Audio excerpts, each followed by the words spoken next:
Fala galera vascaína, Thiago Fontes, canal Vascaíno do Cerrado, sem vinheta, porque hoje é um vídeo especial. Eu venho aqui para anunciar uma nova parceria e toda vez que eu consigo fechar uma parceria, eu agradeço demais ao carinho, a força que vocês me dão aqui diariamente. Não é fácil com o perfil que a gente tem aqui de luta, de um canal voltado para o torcedor de uma maneira mais ou menos protocolar, né? Menos profissional e crescendo da maneira que a gente está crescendo.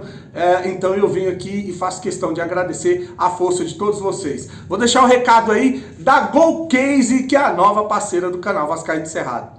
Chegou os produtos da nova parceira do canal Vascaíno do Cerrado aqui em casa agora há pouco. E olha, coisa linda, produto de qualidade. Eu tô falando da GoCase. Olha só, vem uma embalagem personalizada e eu vou mostrar alguns produtos que vieram para mim, né? Começar com uma capinha de celular. A capa de celular, ó, vem embaladinha e elas são personalizadas. Olha que coisa linda. O nome Thiago Fontes.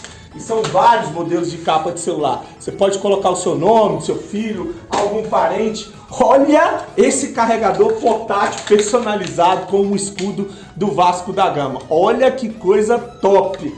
Aí tem suporte para celular, né? Tem uma mochila. Olha essa mochila com o meu nome, cara. Thiago Fontes, o escudo do Vasco. Meu filho já colocou material para ir para a escola. Já disse que a mochila é dele. São vários produtos na GoCase. Eu vou deixar o link aqui no primeiro comentário fixado. Você vai clicar, vai abrir o site. Tem garrafa térmica, tem carregador portátil, tem mochila, tem capinha de celular e uma promoção que você compra 4 capinhas, paga só 2. Eles entregam na sua casa. Tem um cupom promocional te esperando aqui também no primeiro link. GoCase é parceira do canal Vascaíno do Cerrado em 2023. Então é isso aí, muito obrigado de novo. Hoje ficou um pouco comprido porque eu tinha que agradecer a vocês como eu sempre faço aqui, beleza? Vamos falar de Vasco, né?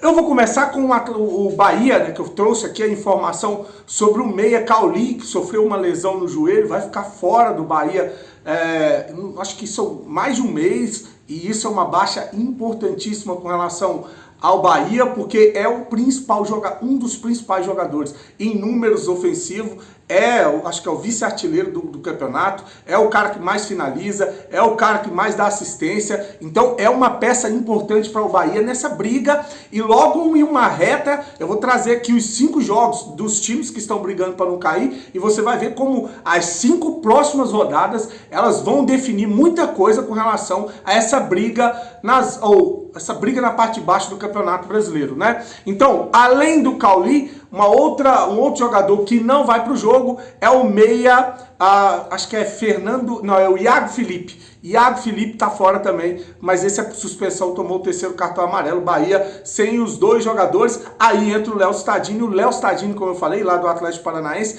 ele entrou até na partida contra o Botafogo, não agradou muito, porque é um jogador que não é tão incisivo, não é tão ofensivo, e aí ele deve ser o substituto no meio de campo. Bom, eu falei aqui que as próximas 5 rodadas vão definir aí muita coisa no Campeonato Brasileiro, porque aquele torneio que eu falei dos times que estão na parte de baixo, ele vai acontecer nas próximas 5 rodadas. Os times vão se enfrentar coincidentemente. Ó, o Vasco pega o Bahia fora de casa, o Fluminense em casa, o América Mineiro fora, o Coritiba em casa e o Santos fora. 3 times aí que estão brigando, 4 times estão brigando diretamente com o Vasco. O Bahia pega o Vasco em casa, pega o Coritiba fora, pega o Santos em casa, aí pega o Urubu fora e depois pega o Goiás fora. Então você vê aí que são 4 times também envolvidos com o Bahia, são 5 times envolvidos nessa briga na parte de baixo. O Santos pega o América fora, o Cruzeiro em casa. O Cruzeiro teve técnico demitido lá, o Pepa, não ganha há um caralhão de jogos, tá passando por uma situação difícil.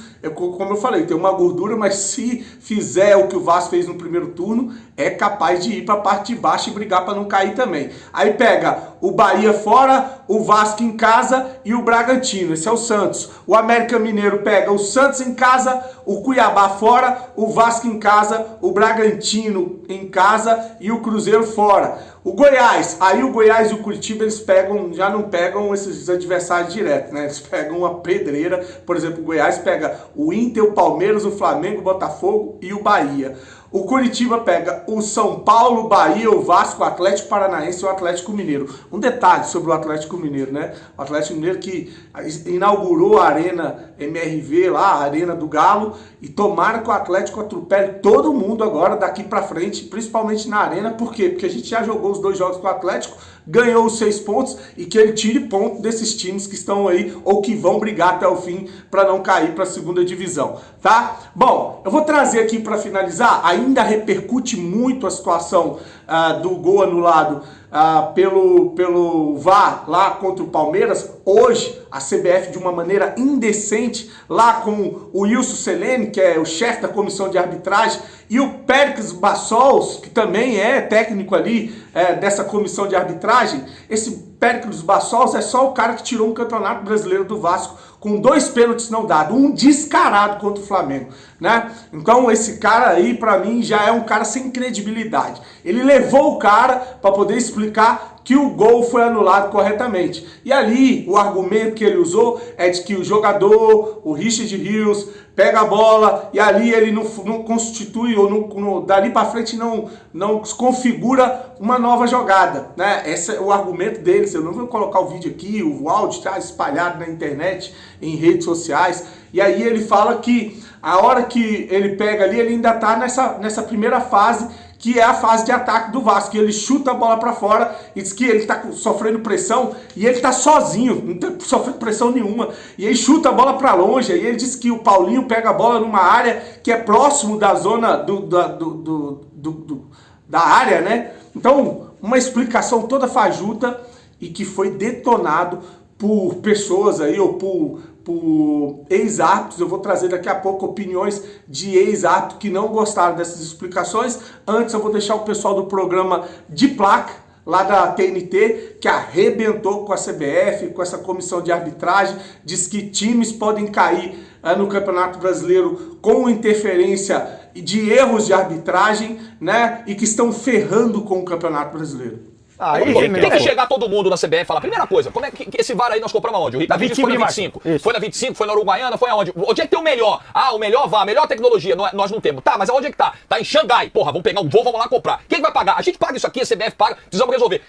Árbitros, treinamento para operação do VAR. Quanto tempo precisa pegar os caras para treinar, operar? 10, 20 anos. Vou botar os caras 10, 20 anos para treinar. Mas é chegar... Aí depois você implementa o VAR. É chegar, sentar numa mesa e falar, vamos resolver de maneira propositiva. Vamos ver onde é que tá o problema. Todos os clubes, que todo mundo é parte do problema, não é só o CNM, não é só a CBF. Chegar todo mundo na sala da CBF e falar, escuta, tá na hora da gente resolver essa porra. Porque não dá mais para um time ter um risco de rebaixamento, porque tiraram o ponto dele num jogo por um erro de arbitragem. Não dá mais para o campeonato ser alterado. E repito, não falo em idoneidade, não falo em má intenção, em dolo, não tem prova nenhuma disso. Mas um campeonato que é constantemente alterado por mau uso da ferramenta. Tá ferrando o campeonato inteiro como um produto. Aí a notinha oficial pra cá. Eu entendo o papel do Vasco. Claro. Vai lá, emite a nota. Aí dá uma satisfação pra torcida, porque senão o torcedor fala, porra, não tá fazendo nada. O time não faz nada. Não tá se mexendo. Mas na prática não tá. Porque a nota oficial não resolve. O que resolve é sentar na mesa da CBF, botar os caras na parede e falar, ou nós vamos resolver esse negócio, ou a gente vai parar de brincar de campeonato brasileiro. Essa nota oficial é igual de treineiro. Já tá pronta lá. Produção. A nota já tá pronta com o estagiário. Você só troca o jogo e o lance, que a nota já tá pronta. Todos os clubes têm a nota pronta. Ctrl+C, Ctrl+V. Bom, e para finalizar, eu vou deixar aqui um trecho do programa lá do André Rizek, aonde participou o PC de Oliveira, né? O PC de Oliveira se mostrou bastante chateado, revoltado com a postura dos chefes da comissão de arbitragem, né? Chamando os caras de prepotente, porque ali, na hora que eles foram apresentar os argumentos, eles tentaram desqualificar os ex-árbitros que comentam futebol, e aí o PC de Oliveira descascou em cima dos caras. Cara, eu ia esquecendo o principal, né? O ex-árbitro Arnaldo César Coelho, que é um dos principais árbitros do Brasil, um cara muito conceituado e respeitado, pediu a cabeça, é isso aí, pediu a demissão dos membros da comissão de arbitragem da CBF. Foi bem pesado da sua crítica depois de ter visto as explicações dadas por eles. Então lá, abre aspas, A explicação dos membros da comissão de arbitragem da CBF é pior que o erro da arbitragem sobre o gol anulado do Vasco. Está explicado a incompetência de determinados árbitros. Seus comandantes são piores. Só resta serem demitidos do cargo. Tá aí, então, uma indireta para a CBF. O Arnaldo César Coelho quer a demissão dos membros da comissão de arbitragem da CBF. Segue o vídeo. Eu vou deixar aí para finalizar o Rizek, a opinião de vários outros comentaristas aí, profissionais do futebol. Beleza? Curte o vídeo, se inscreve no canal. Grande abraço, uma noite abençoada. Olha o link da GoCase. Vai lá e dá uma moral, faz o cadastro e pede umas capinhas lá. Ó. Se você comprar 2, você ganha 4. E ela é show de bola. Saudações vascaínas. Pela comissão de arbitragem, e aqui eu gostaria de reiterar o meu respeito à comissão de arbitragem, ao Wilson Seneme, ao Périx Bassols, ao Juliano Bozano, que são pessoas sérias, mas todas as vezes que eles divulgam esse material às terças-feiras, eles insistem em desqualificar os comentaristas de arbitragem. Eles se colocam como os verdadeiros donos da regra do jogo. Então, ao mesmo tempo que eu respeito, porque são pessoas sérias, eu faço a minha crítica aqui porque também estão se colocando sempre com uma prepotência muito grande. No meu ponto de vista, o gol foi mal anulado. Pressão, quem sofre pressão na saída de bola são os defensores que jogam das equipes do Fernando Diniz. Aí sim a pressão, né? Aquele tiro de meta dentro da área, que o torcedor do Fluminense fica ali, né, arrepiado quando o Fábio sai jogando. A ação do Richard Rios, a gente repara que ele está completamente livre, sem nenhuma pressão. E essa bola, na minha visão, no entendimento de futebol, ela não está nos arredores da área. Primeiro é uma ação deliberada, essa bola ela vai na intermediária, para aí sim ser dominada pelo Paulinho. Então eu considero sim como uma nova jogada, uma nova fase de ataque a partir do domínio do Paulinho. Essa bola foi chutada assim, ele teve posse da bola, o Richard Rios, porque ele tem uma ação deliberada, ele tem uma ação controlada. Percebe o jogador do Vasco que está próximo a ele, sai correndo de dentro da área, mas em nenhum momento tem uma pressão. Ele não é uma bola que vem forte, que chega de maneira inesperada. Ele tem um controle absoluto, tem sim a posse da bola, tira essa bola, afasta a bola da área e deu azar dessa bola ter sido dominada pelo Paulinho, que está bem distante, olha só. Paulinho está na intermediária do campo, não está nos arredores da área, como foi colocado pela comissão de arbitragem, e aí sai o gol, que para mim é uma nova jogada, gol absolutamente legal, e eu discordo totalmente da análise da comissão de arbitragem, mantenho o meu respeito, mas faço crítica aqui à prepotência que eles sempre colocam na análise, desqualificando o trabalho dos comentaristas como um todo. PC, eu fui procurar nas redes sociais a manifestação de outros ex-árbitros que atualmente são comentaristas. E eles estão em uníssono com você.